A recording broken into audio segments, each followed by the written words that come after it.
বুঝলে বন্ধু, সময় থাকতে থাকতে সম্মানের দূরত্ব অনেক ভালো। সব সম্পর্ক টেকে না। কিছু সম্পর্ক সময়ের সাথে নিজেই ভেঙে পড়ে। হয়তো শুরুতে খুব দরকার ছিলাম, আর শেষে শেষে হয়ে যায় একেবারেই অপ্রয়োজনীয়। যে মানুষটা একটা সময় সকাল সন্ধ্যা খোঁজ নিত, সেই মানুষটাই একদিন চোখের সামনে থেকেও অচেনা হয়ে যায়। মনে হয় তার কখনো চেনাই ছিলাম না আমি। এখন খুব ভালো করে বুঝি, ভালোবাসা থাকলে খোঁজ লুকিয়ে থাকে না, আর সম্মান থাকলে মুখ ফিরিয়ে থাকা যায় না।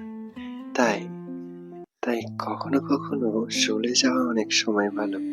অপমানিত ভালোবাসার চেয়ে একাকিত্ব অনেক অনেক সম্মানজনক।